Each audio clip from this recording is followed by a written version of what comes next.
And as you can see, I'm assuming you can still see my screen. Has it got the website up? Yep.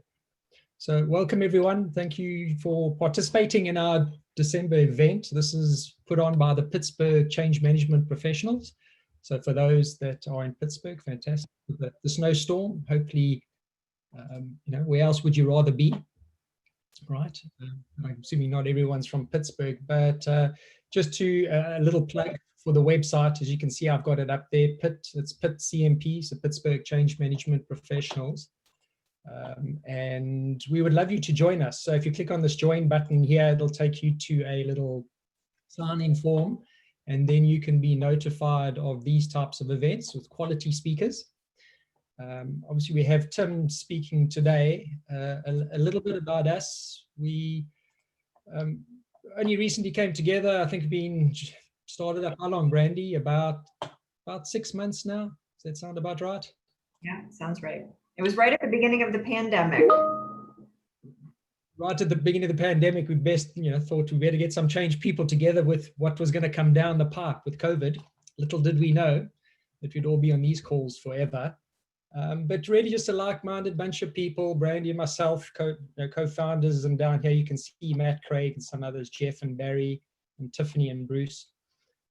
Really coming together, just a community of like-minded people wanting to, endeavor to create the future of change management as a profession that's getting more and more highlights. And a company I work for CGI, part of digital transformations. One of the big things seems to be number one threat to digital transformations these days. We've seen the last 3 years in a row has been culture change and change management. So clearly a massive piece of it, where Tim will probably talk a bit to how culture's got more and more airtime as the years have gone on. I'm sure it was a pretty difficult conversation years ago, but it's seeming to become a little bit more mainstream, which is great.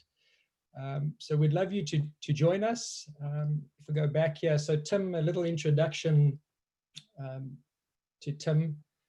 Where's your, I can't find the events here. Let me go.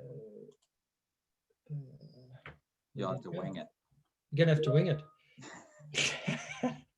So Tim works for a company called Human Synergistics. They have fantastic tools, which I've been using, called the Culture Inventory and Organizational Culture Inventory and the Organizational Cultural Effectiveness tools, and a bunch of other things. I've known Tim for a few years. He also runs Culture University. But Tim, I'll hand it over to you because you could probably do a much better bio than I could do. So take it away, Tim. Hey, thanks, Conrad, and I appreciate all of you joining us for this. I've been pretty passionate about this topic of culture for actually about 20 years.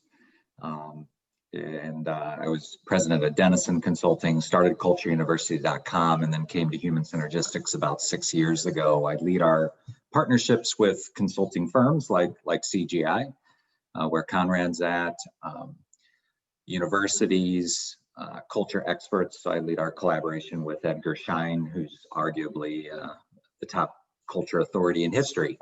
So I'll share my screen now. You cannot start screen share while the other participant is sharing. So I think you'll have to stop first, Conrad. Yep, I'll stop sharing if you want to give it a go. Okay.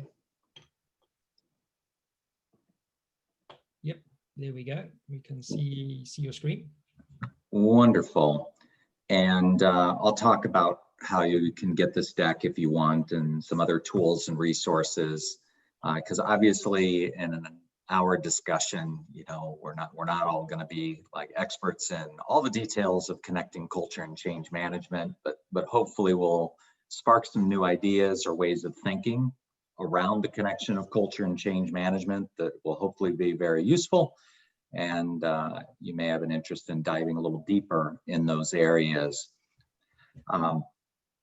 The key thing about Human Synergistics is I'm not going to be sharing like our viewpoint, which is one of thousands of other viewpoints out there. We kind of view that we've been bringing together a collaboration of experts in this space.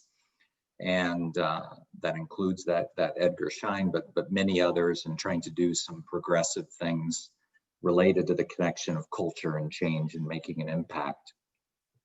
So we're going to structure this webinar around 3 questions. And at the end of each of these 3 sections, we'll pause and please chat in any questions along the way. And then Conrad's going to field those, and we'll discuss, them one at a time. If you're not going to be on till the end, but you want the slide deck and you want some tools and resources I'll mention at the end, then just shoot me an email. I put my email at the bottom there, and we'll get this deck and some other resources back to you right away. But we're going to dive into how does culture work, and I'm going to spend most of the time there actually, because the key is that when you've got a good theory of change and how it connects to culture, the approach to connecting culture and change management suddenly starts to get a lot clearer. So we'll spend a lot more time on the first question than the second, and then we'll wrap it up with the third at the end of how you can get some of those tools and resources. So this guy named Edgar Schein, he basically said that for you to really have a strong understanding of culture and how it can evolve in your organization, you have to have a good theory of change. So we went to the Association of Change Management Professionals Standard, which actually has a section about the importance of assessing organizational culture and what some of the inputs and outputs of that should be. And really want to zero in on this little piece here, talking about what you should do when you've got that information. Now, the problem here is there is definitely some truth in what's identified here, as far as, if the current culture is consistent with the change, then how are you going to manage through the change? But if the current culture will not support the change, then the process identifies the aspects of the current culture requiring change in order to realize the future state. So what I want to tell you is that is not consistent with the fundamentals of what the pioneers have said about this topic of culture. That when you're managing a change, you're actually more navigating culture than changing it in the middle of it. Because if you modify your approach and you see some of the targeted behaviors we want in the organization, and it achieves some results, then over a long period of time, it may actually become a cultural norm, right? And you've changed the culture. But the key here is understanding culture so that we can navigate it better and not undermine the change effort because of the current culture, and learn alternate approaches to achieving our results, so we're not just running into some of the cultural obstacles. So we'll talk about a more thoughtful way to connecting culture and change management. And it starts by understanding what culture really is, because most of what people emphasize when they talk about culture is actually the work climate, and both are important. So what people do to understand the climate is they may do engagement assessments, they may do satisfaction assessments, they may get general feedback from team members about some approach to change and what's working, what's not working, those kinds of things. And this is all important. But for culture, the realm of culture is values, norms, beliefs, assumptions. And we want to get a language around these unwritten rules and how they may be driving team members as we're trying to manage a major change. And are those unwritten rules kind of like the bottom left here, where people are compelled to take on challenging tasks and proactively share their ideas? Or when we're managing a big change, do people feel, hey, we can never make a mistake, let's not rock the boat, let's just go along with things, it'll get better later? Or I've got to push decisions upward. And if those are out there in the organization, issues and challenges that need to be understood early will not come early. They'll come out later on. We'll struggle through the change, and it won't be as effective as it can be. So we're looking at culture from a couple perspectives. First, what is really culture from a value perspective, what we believe we're targeting when it comes to these unwritten rules we want in the organization, and then the reality of what's expected from people in the organization that's really driving their behavior to fit in, solve problems, interact with others effectively. So I'm going to show the framework we use in our assessment, not to sell you on it, but just to help give a language for this topic to make it a little easier to understand. So we look at those unwritten rules or norms in 3 categories, and you can see some examples there. So the values of organizations and what people respond to in an ideal culture assessment is always very constructive. Like, of course, we want team members expected to take on challenging tasks, plan ahead, cooperate with others. But then we might do the current culture assessment and find that, yeah, there is definitely some encouragement of those things, but people might also be expected to compete rather than cooperate, and people might oppose new ideas, or there might be expectations to never make a mistake. Or the passive may play out, where people just kind of go along with things, make popular rather than necessary decisions, never challenge superiors, those kinds of things. So we want to get a language around these things. And ideally, we're doing that through a combination of qualitative approaches and quantitative approaches.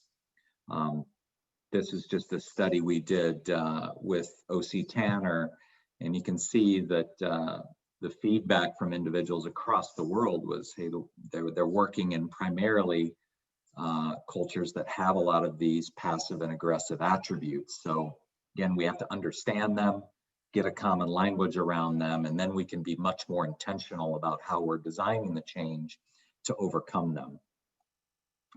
This is one last model I'm going to share before I start diving into more specific examples. Call it our How Culture Works model. And on the left side, so if we understand the values of team members in an organization, it's always going to be these very constructive elements. Of course, we want team members to be expected to achieve things, cooperate, show genuine care and concern for each other's. And if we're leading the organization in a way that's very consistent with that, and we built that into our systems and processes, we'd expect the current culture towards the right to be very similar and maximizing the impact on outcomes for individuals, teams, and the organization. Now, the reality can be that what we built into the organization that we're navigating in a change might encourage something different than we say is really necessary to be most effective. So we know that we have to navigate those systems and processes differently, at least on our change effort, so these things don't undermine our progress. So when we break this down, kind of 2 columns are really culture, what people value, and how that may differ than the real unwritten rules that we're following. But 2 of these columns are the climate and the system structures, processes, the different leadership approaches that are commonly used, and then the outcomes that we see. So you can break this down quantitatively and be able to understand the differences and start to get a much clearer language around this that then is used to design, well, how do we adjust our change strategy or plan based on overcoming these, so that we just don't allow these to play out as normal, but we're adjusting how we're working as a change team, or we're engaging leadership, or we're engaging other groups in the efforts, so these just don't play out unchecked. Now, what's most common is using a qualitative approach to get feedback and understand some of the patterns of behavior that might play out. And I'll use digital transformation as an example. So let's say working on a major change effort related to digital transformation. You can engage a group and, well, what are the patterns of behavior that play out that are going to help us with this change effort? And what are the most common ones that will likely hold us back? And get some clear language around that. You can see that in the feedback and quotes. But the key to really understanding culture is not just going based on the surface behavior. It's really understanding, well, why do we behave in that way? So you can see from a live example here of, well, what team members said related to these patterns and why they persist. Then the key is then to go a step further and say, well, what have we built into this organization that's reinforcing these beliefs and reinforcing these behaviors we see? And well, we call those reinforcers. Those are actually part of the work climate. So in most change management approaches, the focus is on the right without really getting laser clarity around the columns that are at the left. And then we really don't utilize an understanding of culture and aren't able to target adjustments to our change plans with much greater clarity. Hey, Tim, a quick question, maybe back a couple slides on the ideal culture. Yeah. A question from Waldemar. He was asking who defines the ideal culture? You know, is that a common description, something that you would benchmark, or where does that come from? So it depends on the change effort. When we're using this tool, it's often completed by a combination of leadership and maybe a cross-section of team members related to the change effort. But it's driven much more by societal values than organizational. So we'll see differences in different parts of the world. And what the research shows is that across the world, people will prefer these constructive blue elements more than the aggressive or passive. And that's key, because even in countries like Mexico or South America, we might see a bit more of the red and green that is actually valued. But even there, they will prefer the more inclusive blue approaches to those. So it can be a kind of a unifying approach across countries or regions. But who responds, you know, is sometimes leadership, sometimes a combination of leadership and a change team, or broad cross-section.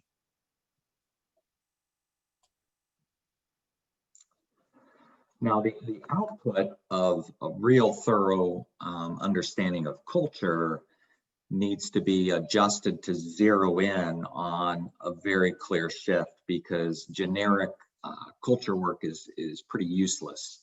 So we want to target in on a from to shift for the change effort that we're targeting, not generically.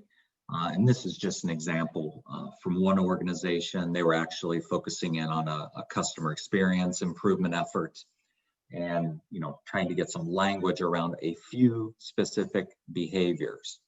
And when you get this specific, you can then use that as a lens, the behaviors on the right, for now in our change plan, how are we going to make sure we really focus in on encouraging those and don't let the things on the left just play out? What do we need to work through with leaders, our team, and others to really support a focus that's undisputably encouraging the things on the right and how we design the work?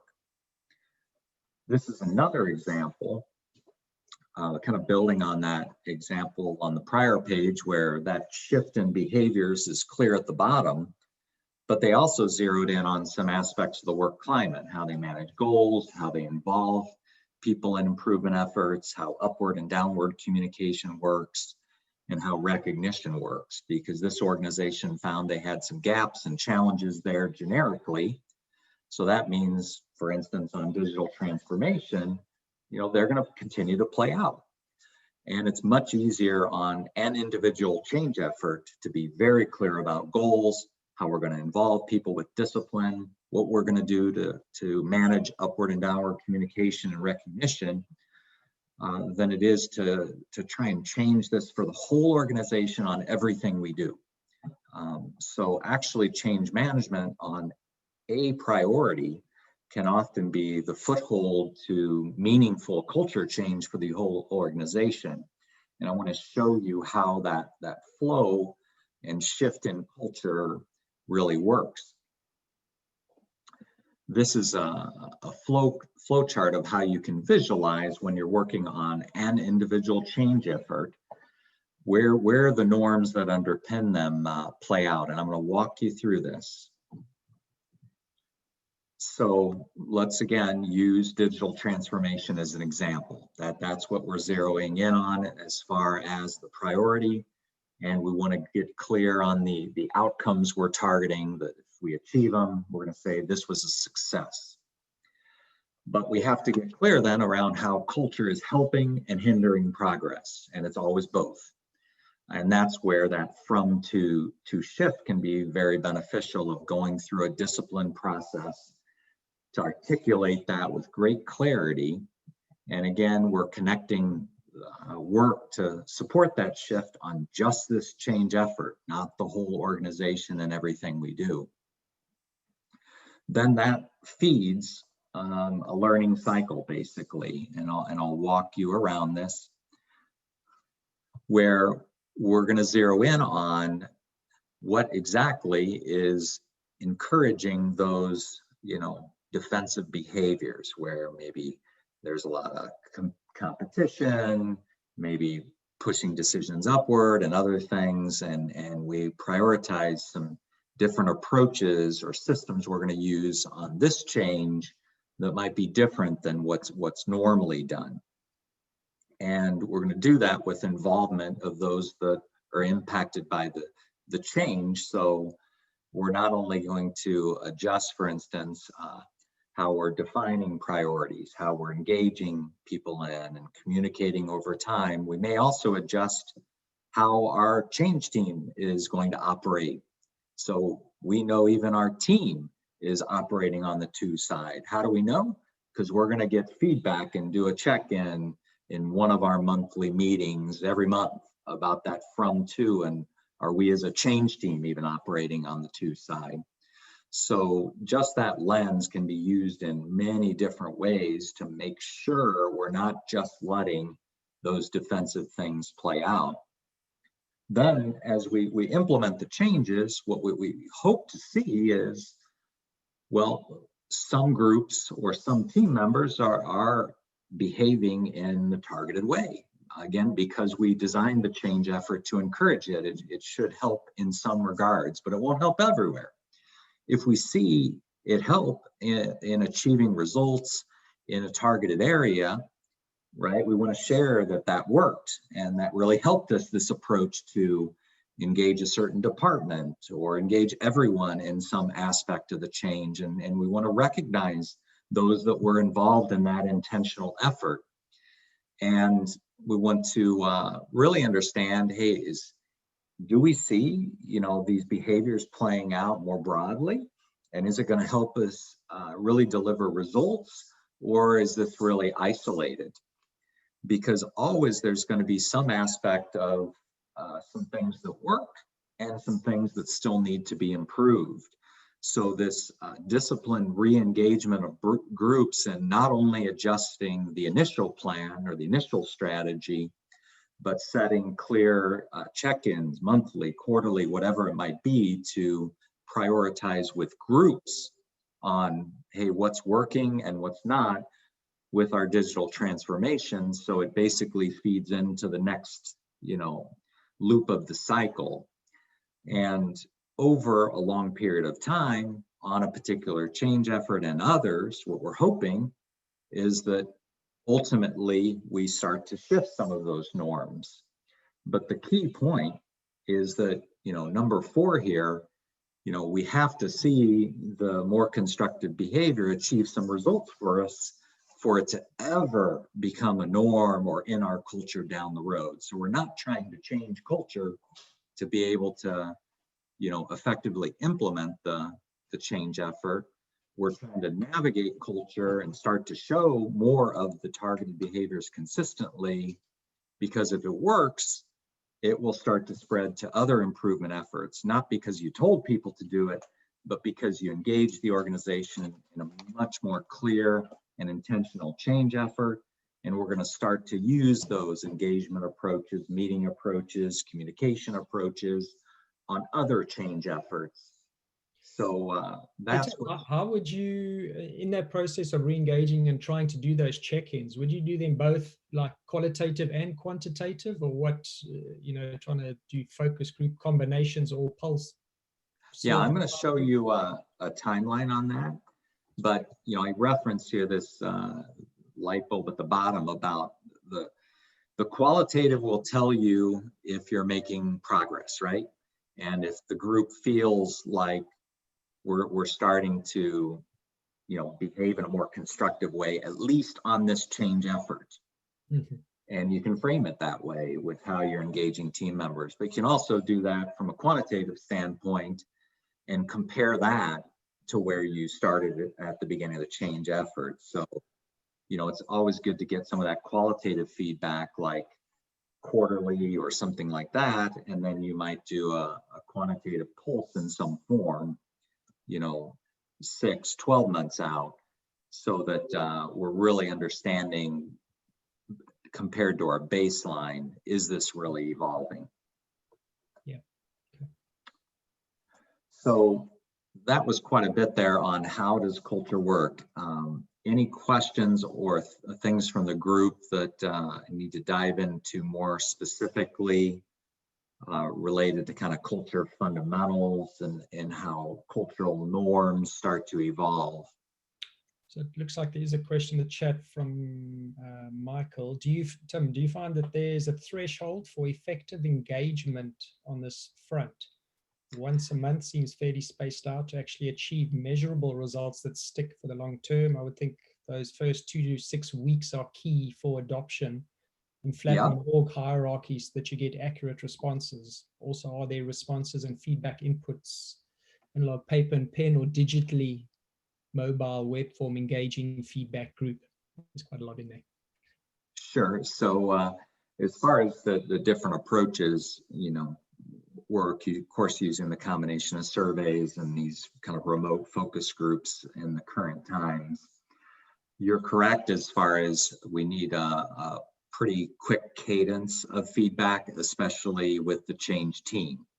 But it's just not possible to get, broad organizational feedback, especially from often in, like, let's say a digital transformation that's crossing lots of different teams and groups, to do something like that every single week.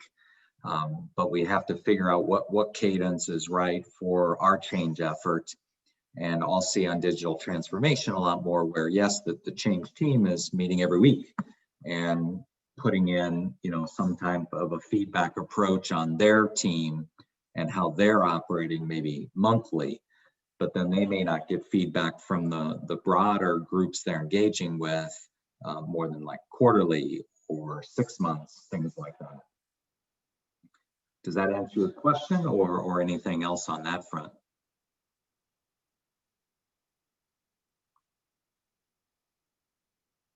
Okay, any other questions from the group? Yeah, Michael says you guys can jump in if you want to chat. Waldemar, do you want to ask your question? I just want to get you clarification that we adjust and evolve norms, behaviors, and habits, right? Because we're not really changing the culture itself. That we adjust and influence behaviors, habits, and norms that you talk about. Yeah, we're really changing behavior because intentionally we're targeting how are we going to engage this group or work together more constructively. So if I go way back to some of those from to examples, right? And if team members are inhibited to bring ideas forward, then what are we going to do to potentially get feedback in smaller groups, or to get individual feedback, or to work with influencers? We're not on this change effort gonna let people just, be quiet. We're going to figure out with their feedback the approaches that are going to work for them so that they'll start to open up. And it's not like it just happens immediately, but if you're more intentional and use some team member ideas on what will help groups to open up, and then we do something with that feedback, Well, what happens the next time we're checking in for feedback? Well, hopefully they open up a little more because it's worth it, and they see they're being heard, and we are adjusting the approach based on some feedback. So it's kind of like building muscle, where the norm's not changing yet, but we're getting more consistent with the behavior we're targeting, and we're learning how to encourage that in a discipline change. So that was just a very specific example, but I see that all the time, where we don't want these issues and problems and a change to come out too late.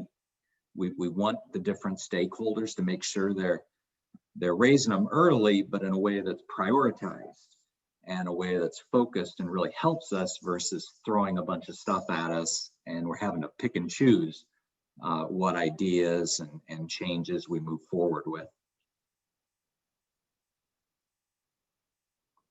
Thanks, Tim. Thank you. So I'm going to move ahead to kind of dive into culturally intelligent change in a little more specific way. And the biggest challenge I think we deal with related to culture and culture-related change is all of the work related to, quote, culture alignment, or the example from McKinsey here is their influence model.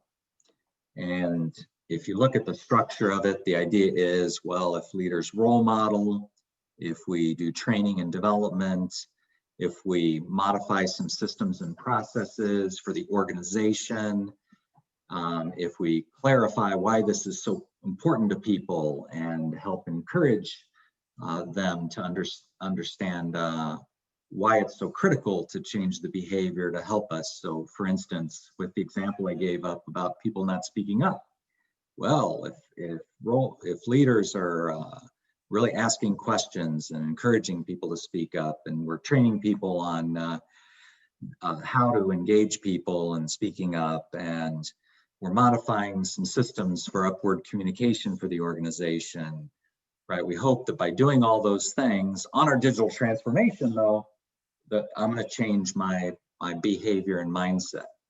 And that may be true, but that's a whole lot harder route than using more of a learning model like the right, where, hey, our why is all about digital transformation. And we're much more focused about just the engagement efforts on that and helping people to speak up in just that one area and just the challenges related to it.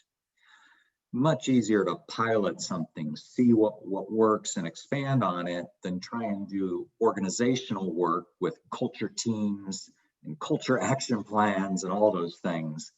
So the connection to results with influence models and alignment models is fuzzy. It's not crystal clear. Was it the role modeling that helped, start to see the change in behavior? Was it changing these systems?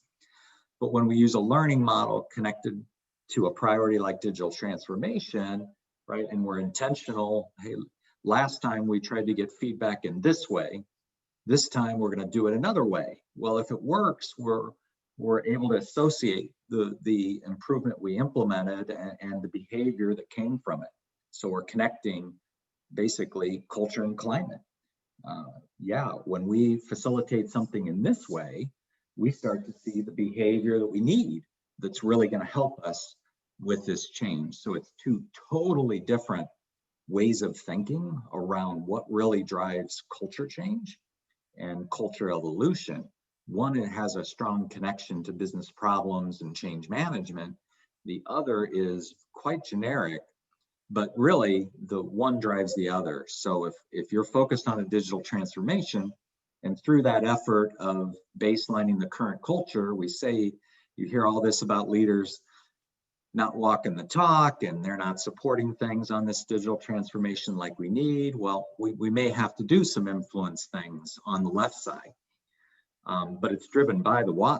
It's driven by the problem we're trying to solve, starting to identify where some other things may have to be done organization-wide, not starting with the left and only staying there.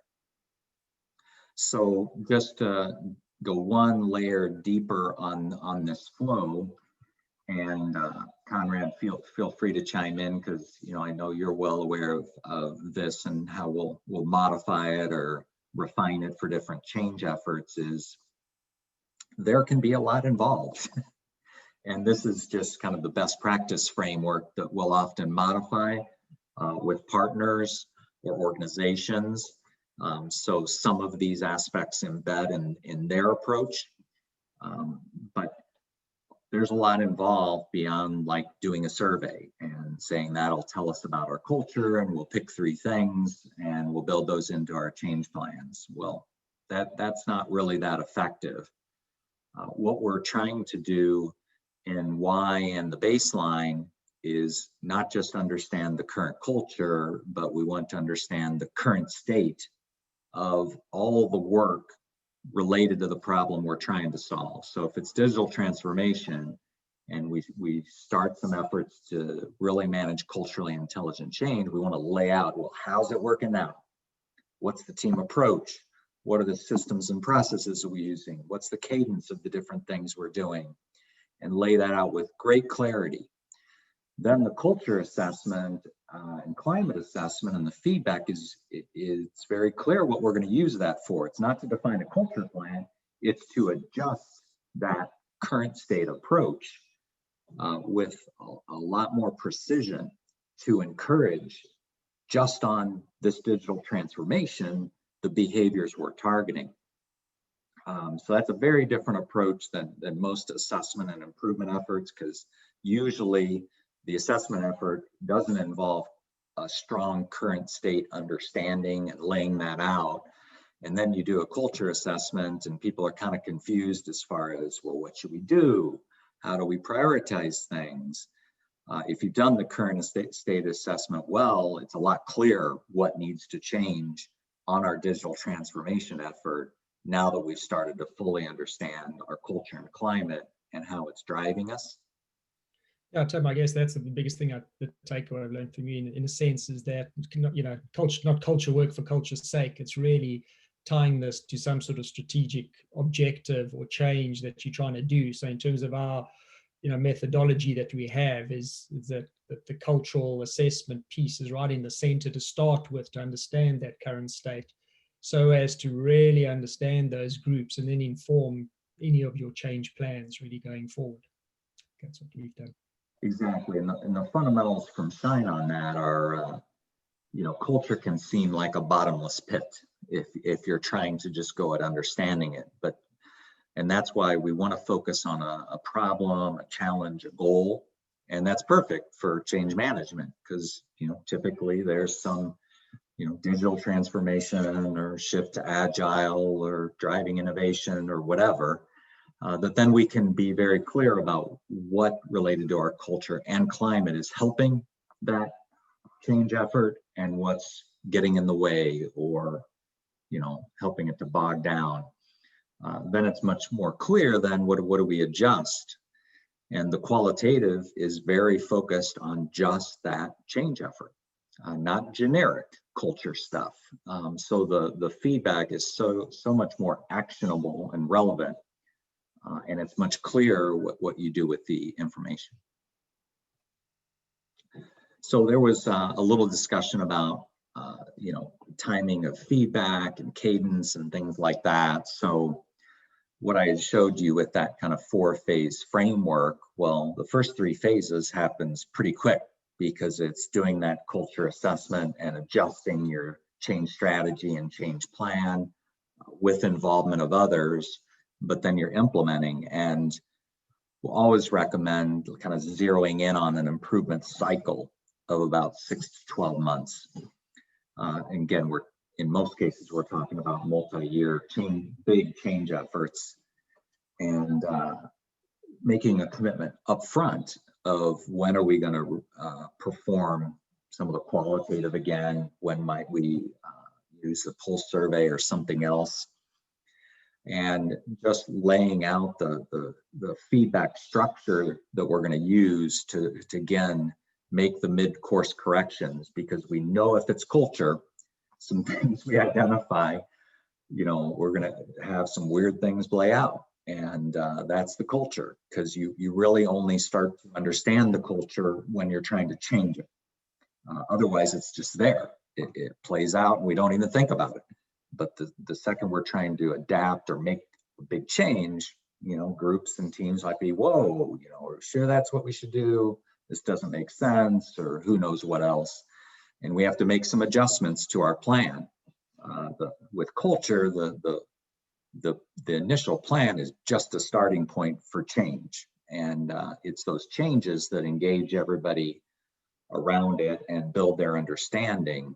And they'll be more connected to it, obviously, if it's a disciplined feedback approach and they see their feedback prioritized and they see adjustments to the plan based on that prioritized feedback and so on. This is another tool that we'd like to use, again, with an individual team, so that, again, they're thinking through work in these areas, not for the whole organization, but again, for instance, just for our digital transformation. And how are we going to identify in box 1, what are the outcomes we're targeting? How's culture helping and hindering progress? When we understand that, what's our vision for how we're going to adjust this digital transformation effort based on what we've learned? How are we going to refine some of the strategies, goals, measures, how we manage, communicate, and motivate, not org-wide, but just on this digital transformation effort. So we're connecting these things with a lot greater clarity. So the typical approach of maybe, oh, we're not good at communication or goals, and trying to change those org-wide, maybe that helps our digital transformation significantly. Maybe not, but we know by connecting these things, we're going to help drive learning for the team and for the broader org, at least in our priority area. And this is another tool we like to use a lot of, from twos, current approach, improved approach. So again, we're helping with that learning shift of, well, what are we adjusting in our digital transformation based on your feedback and based on what we've learned. So, you know, these types of tools, again, the key is not there's something different in each row. The key is the top row. And if we've said this is the from to shift in behavior we need, that's a lens for what we're actually defining in the other rows, so that we're trying to encourage people speaking up or cross-group collaboration or whatever it might be that's a challenge that we've surfaced. And then this is the last tool I'll share. This actually comes from an ebook from Brighton Leadership. Some of you may know of Donna Brighton.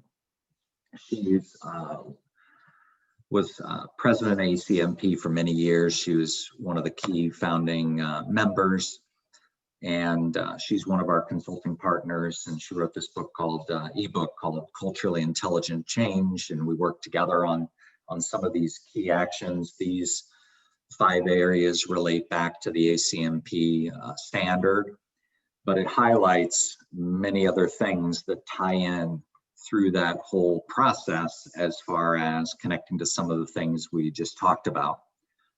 So this is one of the things that they'll send you if you shoot me your email, want the slide deck, want some of the other resources and tools, I'll send you some of those.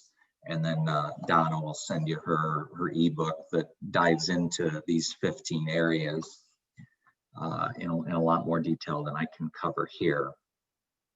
So we spent a lot more on the kind of culture principle front, but I wanted to hit some different frameworks and models, whether that's the 4 phases, whether that's kind of timelines, whether that's this kind of culture roadmap concept or operating model shifts, or the 15 key culture actions. So now I just kind of want to open it up to feedback on this slide, because, you know, from the PITCMP standard, it's obviously not getting to the level I just reviewed as far as understanding culture through qualitative and quantitative, zeroing in on a from to shift, and using those insights to really shape the change management strategy and plan. But that plan has cycles of feedback so that we know, are we showing those behaviors more consistently? What's working and not working with our engagement approach of people? And then the change team themselves is using that from to shift to reflect as a group on, hey, are we even operating on the to side? Because if we aren't, there's no hope that the broader organization will on this change effort. So it's necessary to be a lot more comprehensive if you really want to navigate culture with greater precision. So Conrad, any questions out there or thoughts on some of these different approaches? I'd be interested to hear from the group whether anyone in terms of running change projects have done, to what depth, any cultural type assessments. I know traditionally in some of the change work I've done and seen across CGI, the culture assessment's been quite a light touch, basic survey piece. So it hasn't really gone to any level of depth. And that's kind of what I've tried to bring, I guess, Tim, with the tools to deeply understand culture and climate. But there's obviously a whole education process there as well that goes with it, that hasn't gone to that depth. So I wonder, anyone on the call, have you used any level of cultural assessment type stuff in projects that you've done or are doing?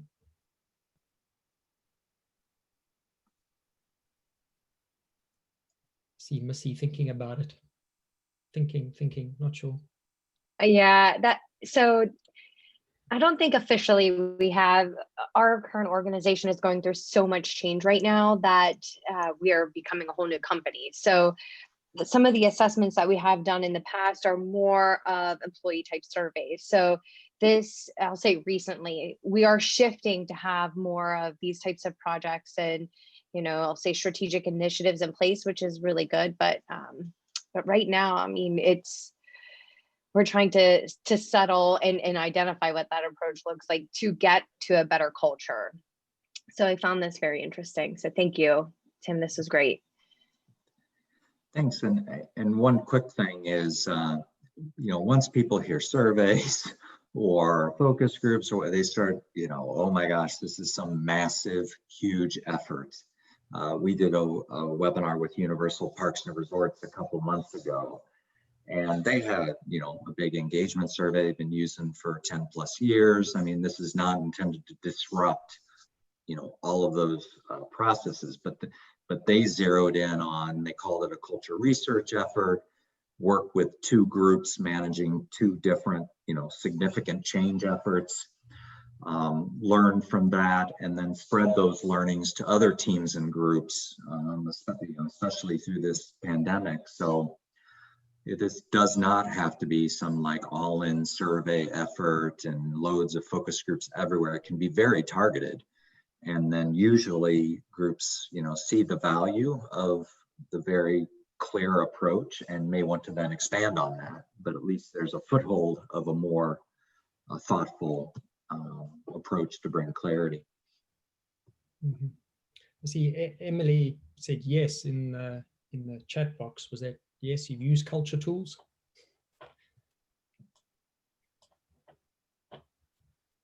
Sorry. Yes, I do. Well, I've been using ProSize approach for a while. So it's kind of easy when you start with something visual and you just involve a group and you just talk about like your roadmap.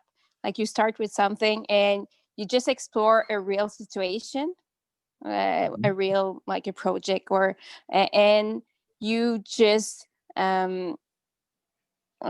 with those conversations, you can just pick up some culture points and work on those.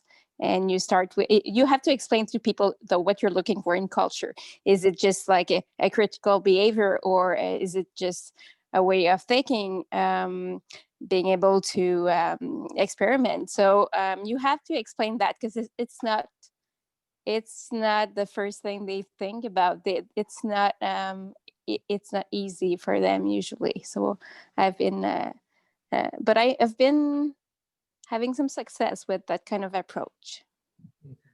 That makes sense. And so what's common is the focus groups or some feedback approach that's qualitative. And the challenge can be, if we're managing a big global project or something significant with a lot of groups, doing that quickly and scaling it. The framework, what Shine recommends as far as, hey, if we've got to engage some larger groups, is to do the qualitative, like you said. Then some quantitative approach can engage a larger population and validate many of the things we heard in the qualitative, but also surface some new things and help us understand the differences across groups and teams, because there is no one culture. Culture is a web of many subcultures, and the learning comes from understanding why the differences exist. So why do senior leaders think, hey, we encourage people to speak up, and yeah, people are open, but then maybe the front lines are like, you got to be crazy. Or across different ethnic groups, you may see incredible differences as far as what they believe is encouraged to fit in and accomplish things. So sometime you may want to try kind of a qualitative, quantitative back to qualitative and see whether it builds on what you've learned before. Mm-hmm. Tim, you mentioned a few points that I was thinking about, that it's a mix or combination of certain things that you can do depending on your context and the scale. One of the things that I was helping leadership in a program was to establish a one team message early on, a one team message, because the one team idea was not very clear. So we communicated in person and via message, a one team message. We were working on values because we were thinking of how do we want to communicate this set of behaviors and our expectations. So we were defining and refining a set of values. We did build a transformation team, a cross-functional transformation team from across different hierarchies and different people, different vendors, etc. And I was facilitating that, to making sure to bring them every week together to get feedback from the different perspectives that we have, and then to order, based on this feedback, order these items, and then identify smaller increments of adjustments that we can make into our program and make that visible and communicate it back. And that's how we continuously basically did go through into smaller increments, smaller adjustments. That sounds excellent. And you were able to survey, etc., and feedback. And so connecting to values is ideal, right? If the organization has your organization has a strong values base, and people hear about those, and we reinforce those in other ways. In some organizations, hey, the values are kind of on the wall, and they're really not ingrained in the organization's language and things. So what I've seen some change teams or groups do is say, well, for this change effort, we'll zero in on a handful of critical team behaviors, and those get identified kind of again as an output of the culture assessment effort, that from to or a set of key team behaviors. So if the connection to your organizational values is not strong or clear, like you were able to build, sometimes teams will focus in on a kind of a set of critical behaviors for our digital transformation or things like that. But it's the from side actually that's often more valuable than the to side, right? If we want people being proactive and speaking up or whatever, right, we have to really confront why people aren't showing ownership or sharing their ideas proactively. We have to confront the from side and why it's there. Last few minutes here. Any other questions? I want to jump in. Hey, this is Missy again. So I have a question. Culturally speaking, do you is your team global, or is it more, I'll say, like just local to an office? Because I find that a lot of the culture that we are trying to change is, I'll say, like cross-culturally from different parts of the world or what have you. So I was just curious, while we have a couple minutes left, if you had any thoughts on that. Oh, absolutely. So that the key is with that ideal culture assessment, we do projects all over the world, and the key is, knowing that we can zero in on some constructive behaviors that will help us with the change that we can unite around cross countries. So you're absolutely correct. It takes on an order of magnitude greater complexity when you go global. Mark Halbish there that I used to work with, I mean, he knows about the complexity of global work that we were involved in our prior lives.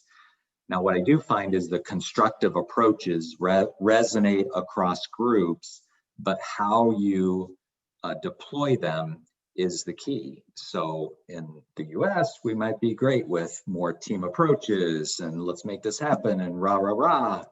Well, do that in Germany and they'll look at you pretty skeptically and kind of wondering, hey, let's get serious and get clear about the improvement effort and how we're going to communicate that and other things. And you may not be able to depend on the kind of team energy and momentum to get you through. So while the constructive approaches help across regions, how they're communicated, how people are engaged in them must be altered. Yeah, Missy, on that note, we just about to embark on using some of Tim's tools. We're going to be doing the US, Spain, Germany, China, Israel. So we should stay connected. We can show you how that all goes on an agile transformation project.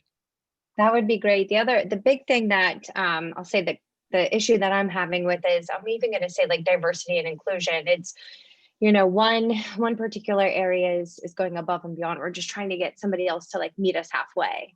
So it's, the effort and the accountability is really that driving force behind both initiatives, that the push and the pull on both sides. So it's, just trying to come together to build upon a better culture. Like, yeah. Definitely challenging. And I mean, the language you used, kind of fits with, we've got to learn that approach to come together. And, some of these techniques can help, but, it's your own approach that's the key, and what you're piloting and the results you're seeing from it. I know we're getting to the end here. We are trying to really make a shift when it comes to a change effort or culture change in organizations where people know culture is important these days. You mentioned diversity, and DEI has brought renewed interest in this topic and getting language and measures around these different experiences. But it is transformational when on a change effort, you can have that awareness, common language, clear measurement. We really start to understand how culture impacts things and can adjust. So the last slide here is, again, the offer is out. Please email me. There's my email, and we'll send you two things. I'll send you an email with these slides and some of those roadmaps and tools I highlighted, and then a link to our complementary culture toolkit. And then Donna Brighton from Brighton Leadership will send you the Culturally Intelligent Change ebook. And if you shoot me an email, say, just ask for those resources from this webinar. If you'd like to have a call, let me know. I mean, that's how it started with Conrad and me, just learning about culture together and trying to help each other out through improvement efforts long before he ever used any of our tools. But now he's there, right, Conrad? So I'm a bit slow learner clearly, but I'm getting there. Any final questions, anyone? I know we're at the time, so. Yeah. No. Okay, well, Tim, thank you very much for giving us this time. As always, informative and fantastic, and all the tools and everything else that you put out there. So we'll get not the recording, we'll put that up on the website, but we will for sure, Tim, you can send the deck over, we'll get it out to everyone, the presentation as well. So thank you, everyone. All right, shoot me an email if you want the deck plus these other tools, because those won't be in the presentation. So, yeah. All right. All right. Thanks, everyone. Thanks, Thank everyone. you much, Tim. Thanks, Conrad. Hey. Thanks. Thank you Thank very you much. both. Good seeing you, Mark. Good seeing you, Heather. Thank you, Tim. All the best.